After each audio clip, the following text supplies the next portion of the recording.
Halo pemirsa, apa kabar? Senang sekali saya Raden Marlias dapat kembali menemani Anda dalam sebuah program talkshow yang syarat informasi inspiratif untuk Anda dan juga keluarga. Inilah Bincang Sehati.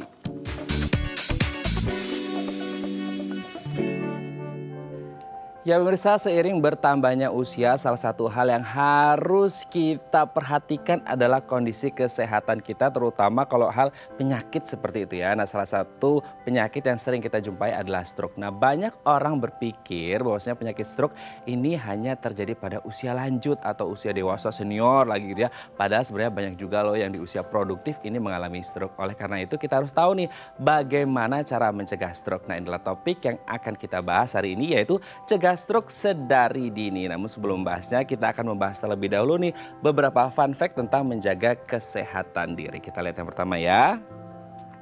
Memiliki pikiran positif. Sering kan kita dengar ada yang namanya gangguan psikosomatis gitu ya. Ketika pikiran kita terlalu banyak banget bebannya gitu, akhirnya bisa berdampak pada kesehatan fisik kita. Oleh karena itu berpikir positif ini menjadi sangat penting, apalagi di masa pandemi seperti sekarang ini ya. Ketika ada financial pressure, working pressure, social pressure, semua pressure itu banyak banget. Nah, salah satunya bisa kita atasi dengan berpikir positif. Jadi kita bisa menemukan solusi terbaik dalam kehidupan kita gitu ya. Oke, kita lanjut ke yang kedua.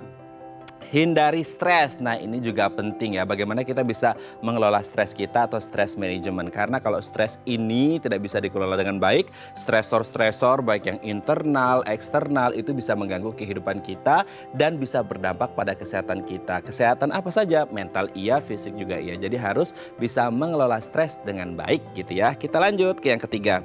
Relaksasi. Nah, ini salah satu hal yang bisa kita lakukan dengan merelaksasi adalah meditasi atau kemudian olahraga yang lagi trending juga adalah yoga gitu ya, dimana kita bisa kayak inhale, exhale gitu untuk menenangkan diri, apalagi juga kaitannya dengan di masa pandemi seperti sekarang ini, dimana tekanannya banyak gitu ya, problemnya banyak, kita harus bisa relaksasi supaya juga bisa berpikir jernih. Kita lanjut ke yang keempat.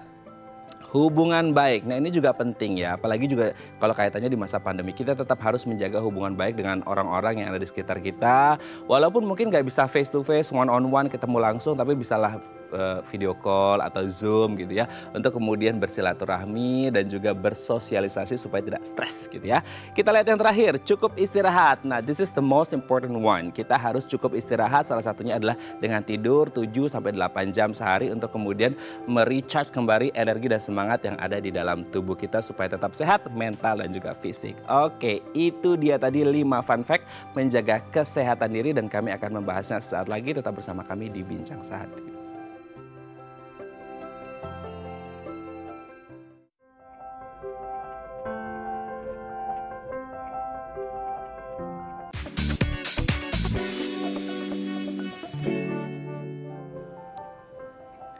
Baik, Anda masih bersama kami di Bincang Sehati. Tadi di segmen sebelumnya kita sudah membahas beberapa fun fact gitu ya tentang menjaga kesehatan diri. Nah, untuk membahasnya telah tersambung bersama kami di sambungan telepon dengan Miss Jessica Farolan, SPSI, Psychological Health Trainer dari Aetra Learning Center. Ya, beliau ini adalah seorang psikolog. Selamat pagi Miss Jessica, apa kabar? Pagi Mas Raden.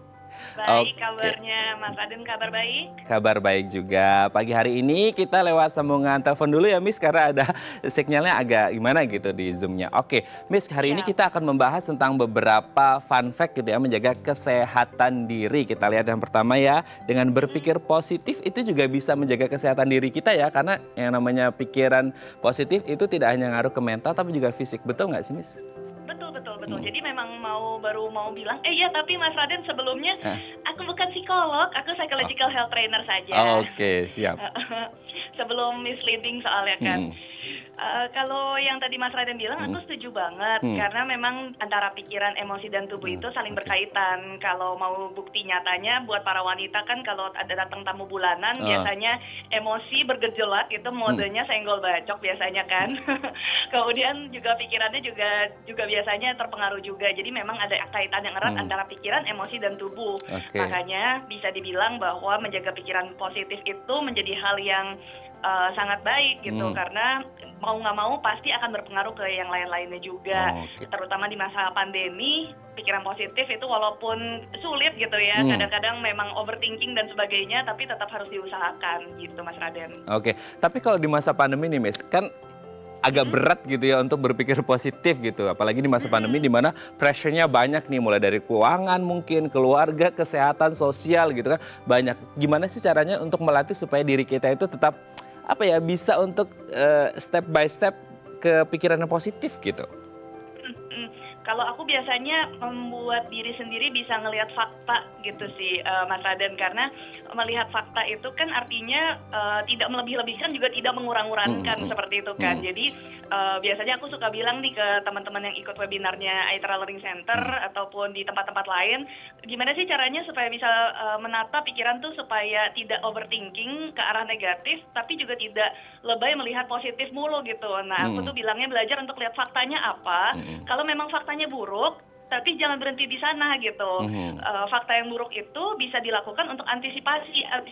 Arti diri untuk selalu menemukan, terbiasa untuk menemukan setiap harinya itu 3 hal deh gitu, misalnya, atau 5 hal. Nanti terlatih lama-lama untuk lebih cepat melihat hal-hal yang baik gitu. Dan itu juga membuat kita lebih cepat untuk bersyukur juga setiap harinya. Jadi memang otak kita nih perlu dilatih untuk punya pola yang lebih cepat untuk melihat hal-hal positif seperti itu. Oke, pikiran positif boleh, positive thinking boleh, tapi jangan terlalu juga harus ngerti kadarnya gitu ya, supaya tidak kemudian dimanfaatkan dalam tanda kutip oleh orang lain gitu ya, Miss ya. Oke, kita lanjut ke yang kedua, dengan menghindari stres, apakah betul?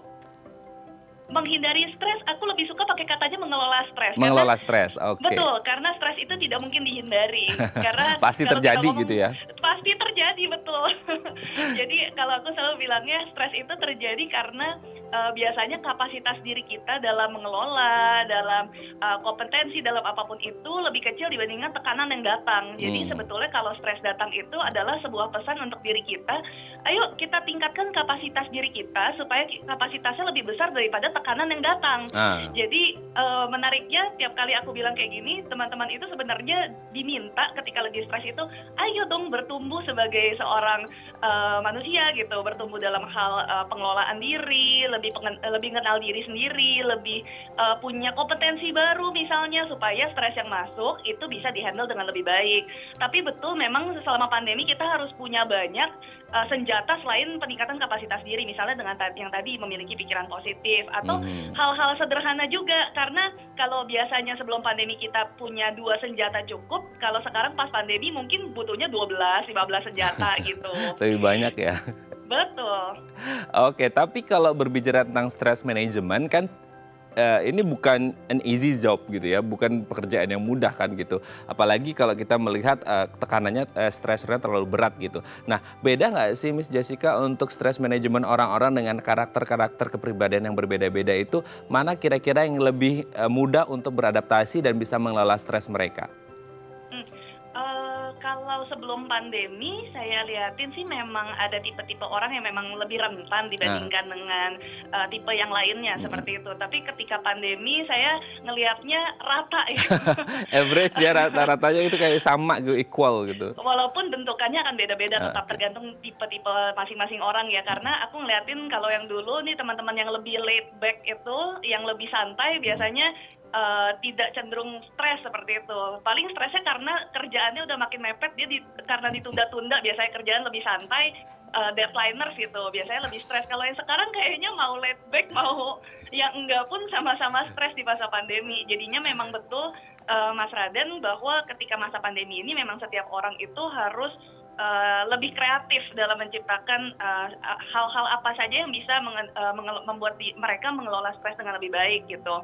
Jadi kalau yang biasanya, oh ya olahraga cukup gitu misalnya, oh ya nonton drama Korea cukup gitu. Kalau sekarang mungkin tidak cukup, jadi butuh lebih kreatif. Kayak saya waktu itu ketemu sama teman-teman yang, oh ya akhirnya mereka nulis jadwal di depan pintu kamar, supaya orang tua kalau lewat, oh anak saya ternyata kerja ya hari ini ya gitu.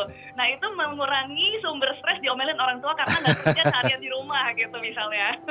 Stresornya yang eksternal itu dari orang tua, terutama mama, bisa dikurangi gitu ya. Betul. Oke, jadi selama pandemi ini baik yang laid back atau yang fast mover itu juga sama-sama gitu ya. Oke, betul. Kita lanjut ke yang selanjutnya. Apakah benar relaksasi juga bisa dilakukan untuk menjaga kesehatan diri nih Miss Jessica? Betul banget. banget, karena kita kembali pada yang tadi di awal bahwa pikiran, emosi, dan tubuh itu saling berkaitan. Relaksasi itu bisa langsung menyentuh ke area fisik dan juga pemikiran. Jadi dua-duanya bisa langsung terdampak, sehingga itu berpengaruh pada emosi yang dirasakan.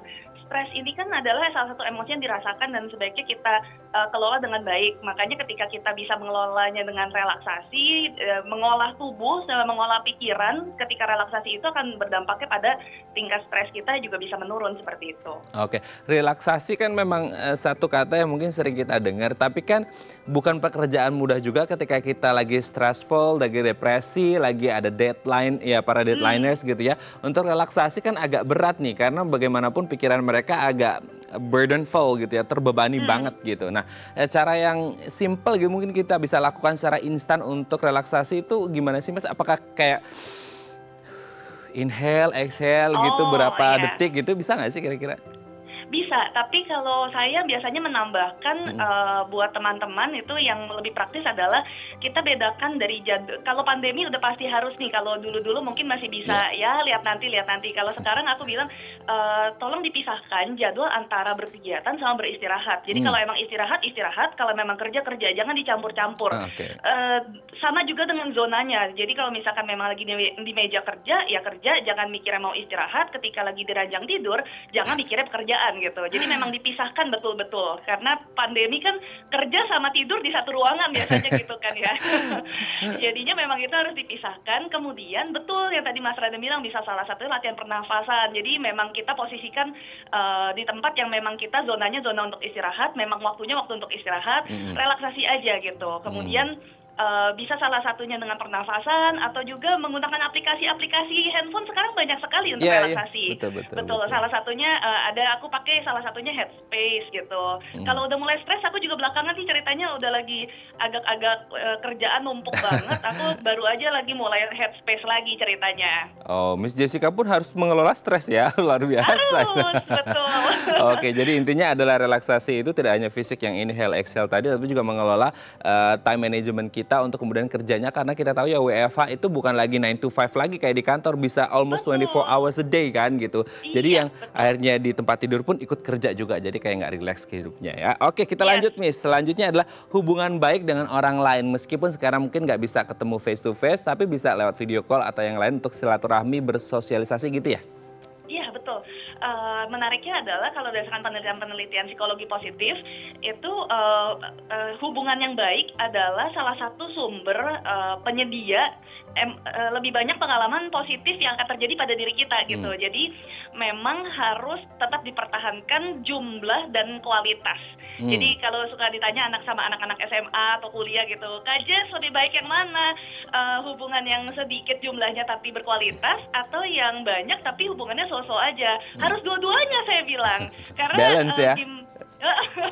Jadi harus dua-duanya supaya kita punya ibaratnya kayak jaring laba-laba lah ya Mas Raden. Semakin banyak benangnya semakin baik, dan kualitas benangnya juga harus dipertahankan. Jadi kalau jatuh ke dalam jaring laba-laba itu bisa membal, bukannya molos ke belakang atau jatuh. Jadi penting banget untuk tetap bisa menjaga kualitasnya, walaupun tentu tidak sebaik ketika kita bisa bertemu offline, tapi ya kita harus mengusahakan apa yang bisa kita lakukan sekarang ketika pandemi.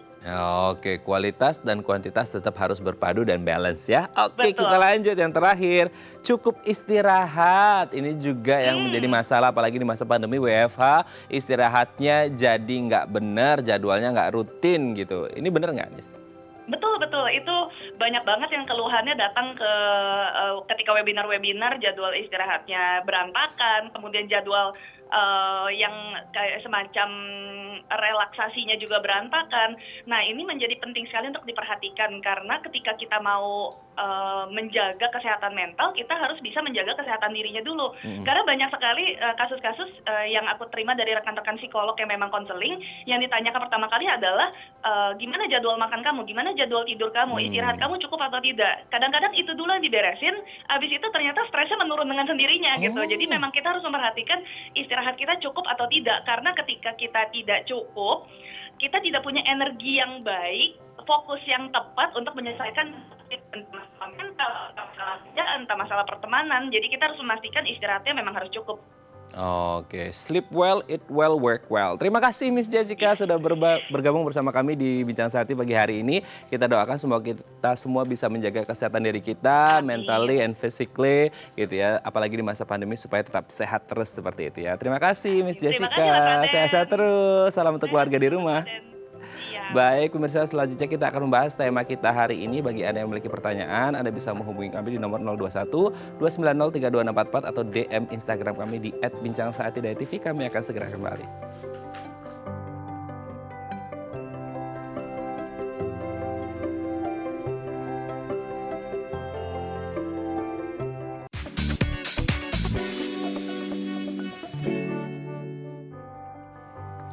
Baik, Anda masih bersama kami di Bincang Sehati dan kita masih membahas sama kita hari ini cegah stroke sedari dini. Bagi Anda yang memiliki pertanyaan seputar stroke seperti itu ya, Anda bisa menghubungi kami di nomor 021 290 32644 atau DM Instagram kami di @bincangsaati.tv.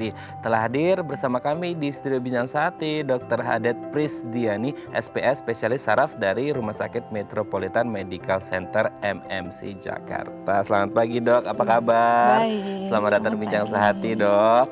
Kita akan membahas salah satu penyakit yang sering kita temukan di masyarakat yang sangat mengerikan gitu ya Dok ya. Sebenarnya semua penyakit mengerikan gitu kan. Tapi kalau berbicara tentang stroke gitu ya, yang dimaksud dengan stroke itu apa sih Dok sebenarnya? Oke. Baik, stroke itu adalah suatu kondisi klinis yang terjadi tiba-tiba akibat gangguan aliran darah. Ya. Gangguan aliran darah bisa berupa penyumbatan pembuluh darah, suatu kondisi yang kita kenal dengan stroke penyumbatan, ya, atau stroke iskemik istilah medisnya, atau karena pecahnya pembuluh darah, atau stroke hemoragik, stroke perdarahan. Jadi ini memang merupakan salah satu penyebab kecacatan dan kematian yang tertinggi ya, baik di Indonesia maupun di seluruh dunia. Mengerikan ya Dok.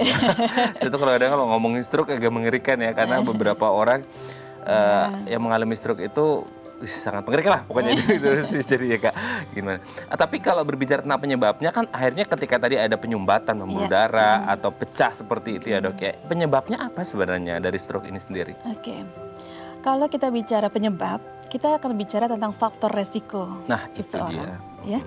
Faktor resiko ini ada faktor resiko yang tidak dapat kita ganggu nih, ya sudah given, ya, seperti karena ada usia, unmodified ya itu ya. Ya nggak bisa kita atur, kita bisa ubah deh.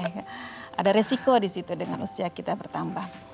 Juga dengan jenis kelamin kita, ras kita, dan riwayat keluarga kita dengan stroke. Misalnya satu turunan kita ada yang stroke gitu. Ada lagi faktor resiko yang bisa kita perbaiki. Ya. Faktor resiko ini berkaitan dengan kondisi medis kita, kondisi medis setiap pasien, ataupun dengan gaya hidupnya. Ya. Kondisi medis yang kita maksud adalah faktor resiko dari darah tinggi, faktor resiko kolesterolnya tinggi, faktor resiko memiliki penyakit diabetes mellitus, ya. Faktor resiko karena penyakit jantung juga, contoh penyakit jantung misalnya gangguan irama jantung, gangguan cacat bawaan jantung, ya, kondisi jantung yang membesar, ini beresiko juga. Kondisi medis lain tentunya kalau kita kegemukan ya, obesitas juga berpengaruh. Bisa ya. Faktor lain kita mengalami serangan stroke juga karena misalnya kita pernah mengalami serangan stroke sebelumnya. Jadi berulang gitu. Itu merupakan salah satu faktor resiko. Faktor resiko dari sisi penyakit yang genetik juga menjadi resiko. Misalnya ada kelainan darah yang genetik, jadi itu beresiko. Faktor dari gaya hidup juga mempengaruhi seseorang terkena stroke. Apalagi di kota besar ya Dok ya. Iya, betul. Aduh, makan gitu nggak termasuk nggak sih Dok? Ya, diet yang tinggi lemak, ya, kemudian merokok, kemudian kurang aktivitas fisik. Nah, itu juga berkontribusi terhadap seseorang bisa terkena stroke. Apalagi masa pandemi ya dok ya, banyak Ya, yang work from leha-leha di home. rumah, makan junk food, sebentar, nggak ya, olahraga. betul. Aduh, bisa meningkatkan obesitas dan akhirnya berujung pada resiko stroke tadi ya. Iya, meningkatkan kolesterolnya Oh, tinggi, ya, itu. tidak banyak bergerak juga tidak ada olahraga, sehingga menjadi salah satu faktor resiko. Ya. Yang menarik tuh tadi kan dokter sempat menyebut juga dengan jenis kelamin dok. Iya. Kalau usia mungkin karena seiring bertambahnya udah degeneratif Iya, mungkin ada betul. risikonya lebih tinggi gitu ya dok ya. Kalau itu memang oke. Tapi kalau jenis kelamin ada Iya. memang ada satu jenis kelamin yang dia rentan terkena Iya. stroke ini sendiri dok. Jadi kalau ada faktor resiko yang tidak dapat kita kotak-katik tadi ya, dengan usia, dengan jenis kelamin, ras maupun dari faktor genetik di keluarga. Pernah ada yang riwayat stroke. Untuk usia, saya terangkan dulu bahwa usia lebih dari 65 tahun tentu beresiko lebih tinggi. Tadi di awal segmen Bapak juga bilang tentang di usia muda juga bisa terjadi. Iya. 10% dari seluruh kasus itu bisa terjadi juga di usia muda. 10% Ya, lumayan tinggi ya dok ya. Nah, di atas usia kita 55 tahun, setiap satu dekade kita beresiko untuk 2 kali lebih tinggi untuk kejadian stroke. Nah, di atas umur 65 tahun, yang paling sering memang laki-laki ya. Bisa jadi lemes dok. Ya, tapi perlu diingat juga, walaupun laki-laki yang sering, tapi yang fatalitasnya artinya tingkat kematian yang tinggi malah perempuan. Oh gitu, prevalensinya Ya, tinggi di laki, tapi mortalitinya ke perempuan ya? Ya, Oh oke. Kenapa akhirnya seperti itu dok? Ya, begitu dari statistiknya terlihat begitu ya. Oke. Kalau dari keturunan nih, ketika ada salah satu keluarga, itu harus keluarga inti, maksudnya kayak bapak ibunya atau dari sisi yang lain pun ada mungkin ada terbawa dok? Maksudnya dari ring satunya atau Jadi gimana? faktor keturunan itu kan dari satu gen dari keluarga kita, dari orang tua kita ada menurun ke generasi berikutnya ya. Jadi biasanya yang sedarah yang dengan kita. Ya, jadi faktor genetik ini beresiko meningkatkan juga resiko terjadinya stroke di keluarga.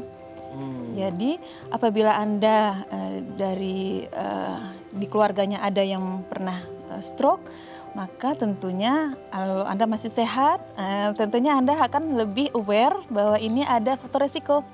Sehingga tetap melakukan deteksi dini, melakukan pencegahan, namanya kita bilang stroke primary prevention. Jadi tetap mengatur, menjaga semua faktor resiko yang disebutkan tadi, mengendalikan semua faktor resiko agar tidak terjadi stroke pada diri Anda. Berapa persen sih dok biasanya kalau dari genetik atau keturunan itu?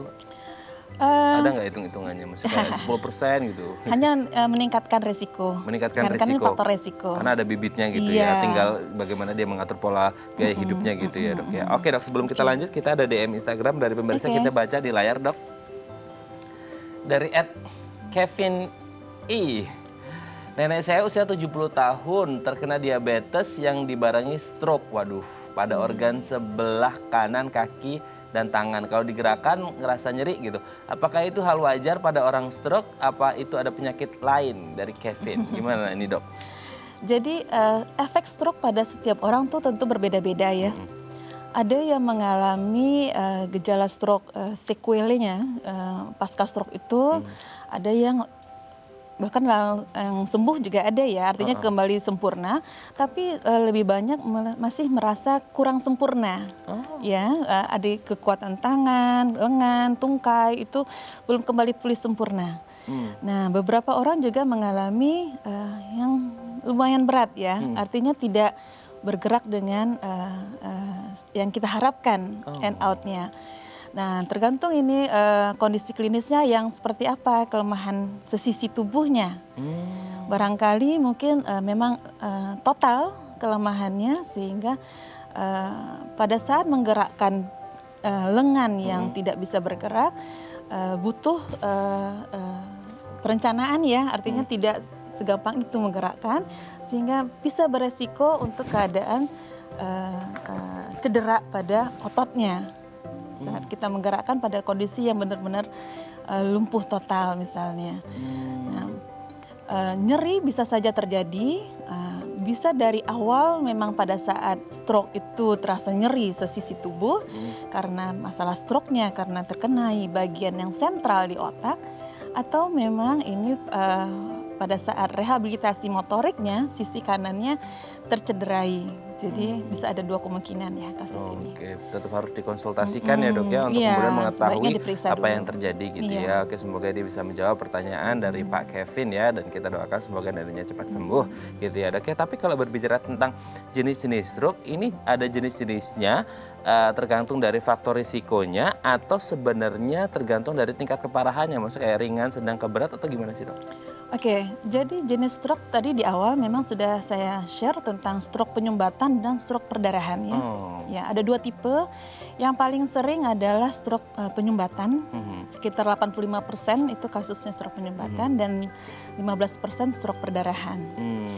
Untuk stroke penyumbatan sendiri memang ada mekanisme biasanya mengenai nih pembuluh darah di otak kita, kan ada pembuluh darah yang besar, ada pembuluh darah yang kecil ya. Tingkat keparahannya juga tergantung area otak yang tercederai ya. Artinya pada saat sumbatan pembuluh darah terjadi, aliran darah setelah sumbatan ini tidak memperdarahi area otak yang sesungguhnya, yang sewajarnya, sehingga area otak fungsi yang tidak dapat dialiri darah ini akan bermanifestasi untuk keparahan fisik pasien. Nah, kalau untuk mekanismenya sendiri kenapa terjadi sumbatan itu biasanya karena ada tadi yang kita bilang ada penumpukan lemak di dinding pembuluh darah. Ada 2 mekanisme yang tersering, yaitu pengendapan dinding pembuluh darah dengan timbunan lemak, kemudian bertahap seperti ada bayangkan kerak pipa gitu ya. Ya, lama-lama tersumbat ya. Nah, ada lagi mekanisme lain, ada suatu area di tempat lain dari tubuh kita mengalami hal yang seperti ini, kemudian terjadi bekuan darah yang berjalan di seluruh tubuh kita. Nah, pada saat dia berhenti di pembuluh darah yang lebih kecil dari ukuran yang dari ukuran ini, si bekunya itu ya, maka akan menyumbat. Salah satunya terjadi ke area otak. Kenapa tiba-tiba terjadi stroke yang langsung berat misalnya. Langsung gitu ya. Iya, jadi di situ artinya emboli, kalau kita bilang istilahnya emboli, dan kondisi yang satu lagi kita bilang trombus. Ya. Oke, berarti karena penyumbatan dan pendarahan tadi ya. Oke dok, nanti kita akan lanjut lagi. Kita akan berfokus cara mencegahnya gimana nih. Apakah gaya hidup, pola hidup, olahraga, makan makanan gitu juga berpengaruh gitu ya dok ya. Baik pemirsa, bagi Anda yang memiliki pertanyaan, Anda bisa menghubungi kami di nomor 021 290 3244 atau DM Instagram kami di @bincangsehati.tv. Kami akan segera kembali.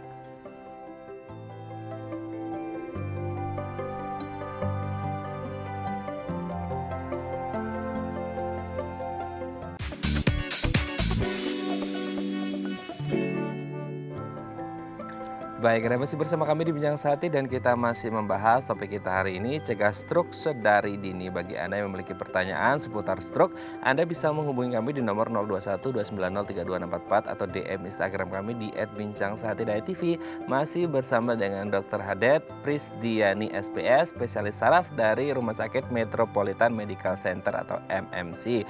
Dok, kalau berbicara tentang stroke nih gitu, gejala yang umum terjadi itu seperti apa sih kalau dari yang penyumbatan ataupun pendarahan? Ini ada gejala-gejala umum yang spesifik terjadi atau beda-beda atau gimana? Oke. Untuk gejala stroke, mungkin sering dengar ada campaign stroke ya, untuk gejala stroke. Masyarakat awam biasanya sudah mulai aware nih semua. Jadi ada slogan yang kita ketahui sudah beredar di seluruh masyarakat kita, yaitu FAST. Ya, FAST. Ya. F ini artinya face, jadi lihat wajahnya dulu. Lihat wajahnya. Minta orang yang kita curigai ya, misalnya terasa ada sesuatu yang berbeda pada tubuhnya, minta tersenyum. Apakah terlihat mencong apa tidak? Nah, itu salah satu pertanda gejala stroke juga. Lalu A-nya artinya arm. Arm itu lengan. Lengan itu tarik, angkat, minta kedua tangan ke atas, ya. Hitung dalam hitungan 10 detik. Ya. Apakah terjadi deviasi pada lengannya? apalevisia artinya drifted away ke bawah. Oh, alhamdulillah saya aman dok, alhamdulillah. Ya. Jadi itu salah satu pertanda ada kelemahan sesisi tubuh. Itu armnya. S-nya dimaksudkan adalah speech. Speech. Bicara. Bicara. Gangguan bicara saja hanya soul di gangguan bicara saja juga termasuk gangguan gejala stroke ya. Gangguan bicara ini bisa berupa bicara cadel. Atau bicara tidak mengerti pembicaraan yang sedang berlangsung. Tapi kalau cadel itu tiba-tiba cadel ya dok? Ya, bukan tiba-tiba dari kecil cadel kan? Ya. Okay. Stroke ini adalah suatu kejadian yang tiba-tiba ya. Jadi bicaranya cadel misalnya, ataupun tidak mengerti pembicaraan yang berlangsung, tidak bisa mengucapkan. Ya, bisa bicara tapi tidak ngerti. Nah, itu termasuk kriteria speech berbahasa kita yang terganggu karena stroke. Dan perlu diingat T juga, time. Apa dok? Time, waktu. Karena segera Anda datang ke rumah sakit, pelayanan yang diberikan dalam golden hour, ya 4,5 jam pertama itu sangat menentukan keberhasilan atau mengurangi kecacatan yang timbul. 4,5 jam itu golden hours-nya ya. Terutama untuk stroke penyumbatan. Ya, nanti dalam pengobatannya ada yang khusus di situ. Ya, gejala lain yang bisa kita lihat juga adalah istilah be fast, ya. Ya, B untuk balance atau keseimbangan kita. Lihat tiba-tiba sempoyongan saat jalan, tidak bisa berjalan dengan satu garis lurus, ya. Koordinasi tidak berhasil, misalnya ingin meraih gelas tidak sampai, ingin menuju sesuatu tidak sampai, itu termasuk gejala balance. Dan I-nya mata, pasien bisa mengeluhkan keluhan pandangan, keluhan penglihatan, tiba-tiba gelap satu sisi mata atau dua mata. Jadi itu beberapa gejala yang sebaiknya sudah disadari, segera datang ke rumah sakit, segera setelah Anda merasakan hal-hal. Harus diwaspadai dan tahu ya ternyata dari beberapa kayak face, arm, speech, time, dan be fast tadi ya dok. Oke, sebelum lanjut dok, ini ada penelpon. Kita sapa terlebih dahulu. Halo, selamat pagi. Dengan siapa di mana?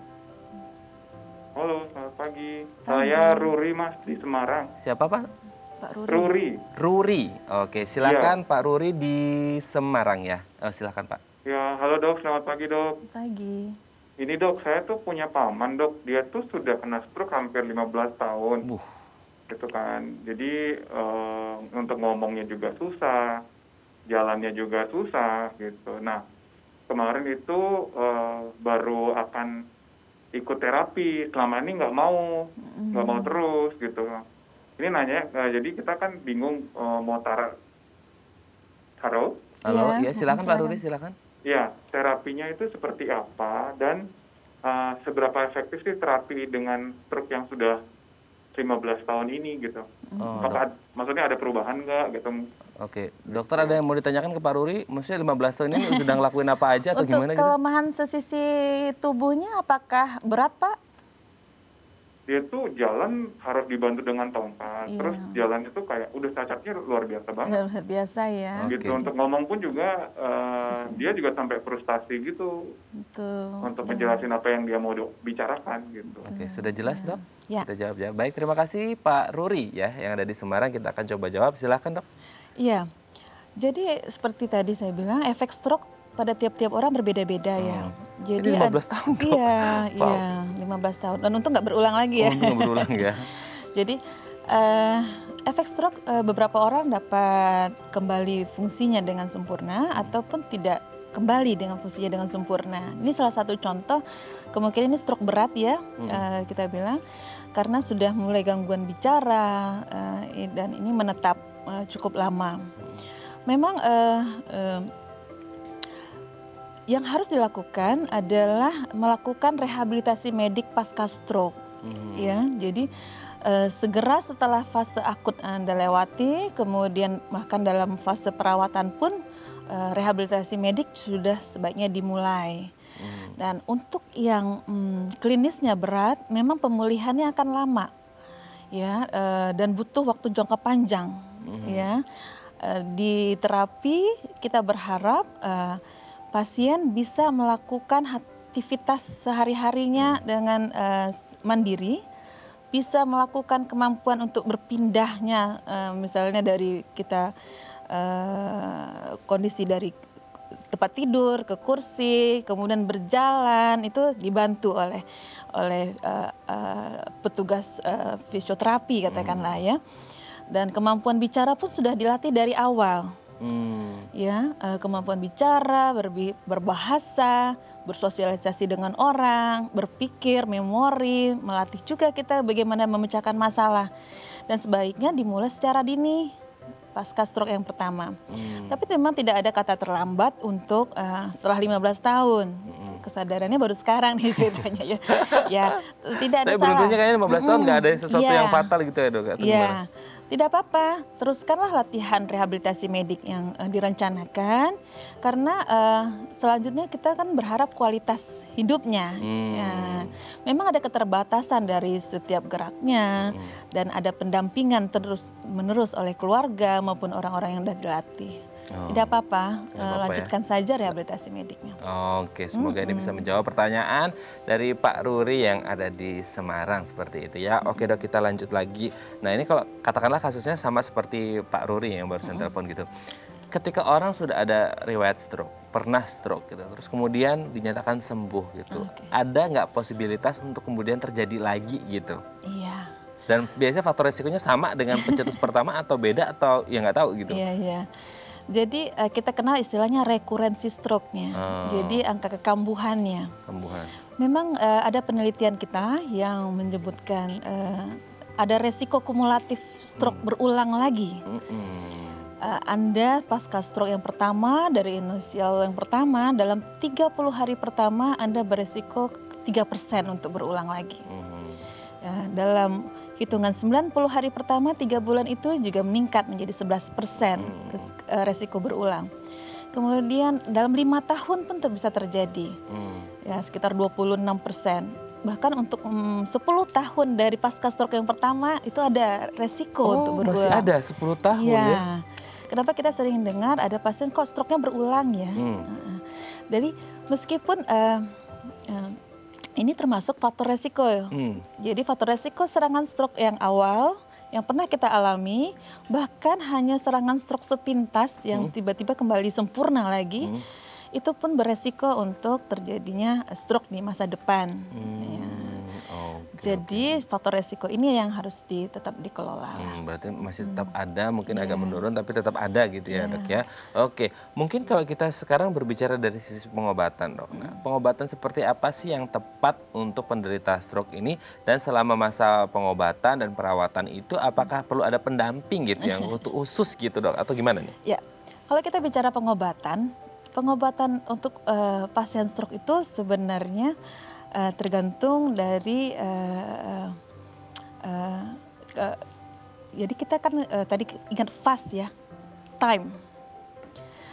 Di T-nya itu ada time, waktu ya. Pelayanan terbaik kita memberikan suatu pelayanan dalam onset 4,5 jam pertama pada kasus stroke penyumbatan. Ya. Segera setelah Anda merasa spot ada fast itu tadi ya, terasa ada yang berbeda di tubuh Anda menghubungi rumah sakit mengirim ambulans, Anda dibawa ke rumah sakit, atau Anda langsung ke rumah sakit. Karena hitungan time is brain, time is brain. Jadi setiap 1 menit itu kita mengalami stroke, daerah titik hitam itu akan daerah sel neuron kita yang mati itu sekitar 2 juta. Setiap 1 menit. Nah, bayangkan kalau dalam hitungan jam, 1 titik itu mengajak tempat lain ikutan mati. Nah, kita akan memberikan obat pada stroke penyumbatan. Setelah datang ke IGD, kemudian dipastikan ini stroke penyumbatan atau stroke perdarahan. Kemudian Anda bisa masuk kriteria untuk pengobatan dalam 4,5 jam. Biasanya dokter akan memberikan obat ini. Akan membantu memecah bekuan darah obatnya. Jadi hanya bisa diberikan dalam 4,5 jam pertama. Obat yang kita sebut dengan tindakan kita sebut dengan trombolisis intravena. Ya. Nah, setelah trombolisis intravena, biasanya kita evaluasi lagi berhasil tidak nih pengobatannya. Nah, dalam onset sampai 24 jam kemudian, apabila tidak berhasil, biasanya kita akan maju ke trombektomi istilahnya, mengambil bekuan di darah itu yang di otak. Pasien biasanya masuk ke ruang kateter lab, ya. Jadi untuk tindakan ini golden time-nya, fasilitas, prasarana tentu dibutuhkan tempat sarana prasarana yang cukup komprehensif ya. Jadi pilih rumah sakit, kalau Anda masih dalam hitungan 4,5 jam, pilih rumah sakit yang sudah bisa memberikan pelayanan ini. Oke, penting tidak untuk memiliki pendamping, Dok? Betul juga. Jadi sedikit lagi kalau untuk rumah sakit yang bisa memberikan pelayanan tadi, biasanya tidak semua rumah sakit nih. Jadi pemilihannya salah satunya rumah sakit MMC memberikan pelayanan ini. Kemudian untuk pendamping, nah lihat sequelenya, defisit neurologisnya. Defisit neurologis yang terjadi pasca stroke, tadi kan ada kriteria stroke yang ringan ya, pasien masih bisa aktivitas tapi terasa kurang sedikit lah, kekuatan yang tidak sempurna kembali pasca stroke. Pada saat kita berat ya, tentunya butuh pendamping. Ya, artinya pendamping ini bisa dari keluarga sendiri, bisa dari caregiver yang kita tunjuk, tapi jangan lupa biasanya kita panggil dulu terlebih dahulu petugas rumah sakit yang bisa membantu Anda, mengajarkan kepada pendamping untuk melakukan perawatan.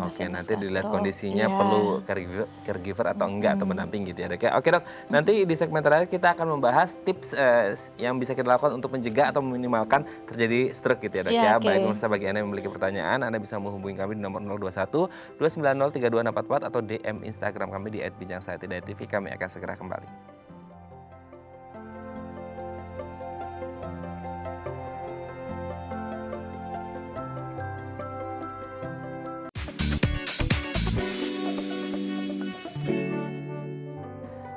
Baik, Anda masih bersama kami di Bincang Sehati, masih bersama dengan Dr. Hadet Prisdiani SPS, spesialis saraf dari Rumah Sakit Metropolitan Medical Center MMC. Dok, di segmen terakhir ini kita akan membahas tips ya untuk mencegah terjadinya stroke. Kita lihat yang pertama, Dok. Menjaga pola makan, ini juga penting ya, Dok ya, untuk makan yang sehat. Gimana nih? Kita menjaga pola makan, artinya makanlah makanan yang tidak mengandung kolesterol tinggi, ya, jangan terlalu berlebihan garam, ya, kemudian makan yang sehat, ada konsumsi buah dan sayur. Nah, itu dia penting, apalagi di masa pandemi ya, Dok ya. Aduh, semuanya dilahap, nggak olahraga, rebahan, udah tidur kerja di atas ranjang. Ya, oke, next. Olahraga secara teratur. Nah, ini juga harus penting ya, Dok ya. Meskipun pandemi, no excuses untuk nggak olahraga, harus tetap olahraga. Sekitar 30-40 menit berikan waktu untuk berolahraga. Hanya physical aktivitas aja boleh. Jadi sekedar jalan misalnya untuk secara 30-40 menit, lakukanlah. Lakukan ya. Ada ideal waktunya nggak sih, Dok? Maksudnya kayak seminggu tuh berapa menit gitu atau berapa jam? Rata-rata kita minta melakukannya bertahap ya. Kalau Anda hari ini bisanya hanya 15 menit, oke. Tapi bertahap naikkan sampai kira-kira 30-40 menit. Jangan langsung plak. Nah, takutnya badannya malah nggak siap ya, Dok ya. Jadi kaget gitu ya. Oke, lanjut. Kendalikan diabetes. Hubungannya diabetes dan stroke? Jadi ini artinya kita mengendalikan faktor resiko. Jadi gula darah. Ya, saat mengendalikan faktor resiko, Anda bisa melakukan laboratorium terlebih dahulu. Misalnya memang Anda kecenderungannya gulanya tinggi, atau memang Anda punya diabetes. Kendalikan ke nilai normal gula di tubuh kita biasanya di bawah 200 ya. Jadi kendalikan diabetes kalau Anda punya diabetes, kendalikan darah tinggi kalau Anda punya darah tinggi, kendalikanlah kolesterolnya Anda juga. Berarti sebenarnya penyakit itu menyebabkan stroke atau stroke ada tendensi ke sana? Itu faktor resiko stroke. Faktor resiko berarti penyebabnya ya. Oke, berarti dari diabetes, hipertensi segala macam ini bisa berujung pada yang namanya stroke gitu ya. Jadi ini harus berhati-hati nih buat yang punya riwayat diabetes sama tensi tinggi gitu ya, harus berhati-hati ke stroke. Jadi harus benar-benar ya pola makan, olahraga dan lain sebagainya tadi harus dijaga dengan baik ya, Dok ya. Kita lanjut. Turunkan kolesterol. Nah, ini juga penting ya, Dok ya. Penting. Kolesterol ini yang menjadi masalah adalah kolesterol jahat ya, kolesterol LDL. Jadi perhatikan pada saat Anda punya laboratorium hasil, lihat kolesterol jahat Anda berapa. Karena kolesterol jahat yang tinggi akan menyebabkan aterosklerosis di dinding pembuluh darah. Dari kejadian mekanisme yang saya bilang tadi yang akan menumpuk di dinding pembuluh darah sehingga end out-nya bisa suatu waktu tersumbat di dinding pembuluh darah. Oke, tuh yang suka makan-makan dengan kolesterol tinggi harap berhati-hati ya, apalagi kalau punya faktor komorbid penyakit yang lain, diabetes, hipertensi dan lain sebagainya ya. Betul. Oke dok, terakhir kita lihat. Nah, kalau ini kayaknya nggak hanya stroke ya dok ya, semuanya ya. Ini harus berhenti merokok. Gimana ini dok? Betul, merokok ini akan merusak di dinding pembuluh darah karena elastisitasnya jadi berkurang. Tidak hanya yang usia tua, yang usia muda tentu kurangi juga atau berhentilah merokok karena ini akan membantu mencegah kita terkena stroke di kemudian hari. Oke, mungkin singkat dok yang terakhir. Do's and don'ts yang boleh dan tidak boleh untuk orang stroke itu apa aja sih? Orang stroke artinya sudah pernah mengalami stroke ya. Ya. Tergantung sih Pak, kalau kita kondisi klinis kita memang tidak bisa melakukan hal-hal yang lebih berat, tentu kita atur yang do-nya. Ya, yang don'ts-nya tentu lakukanlah pengendalian pada semua faktor resiko. Karena sekali Anda mengalami stroke, tadi ada faktor rekurensi stroke.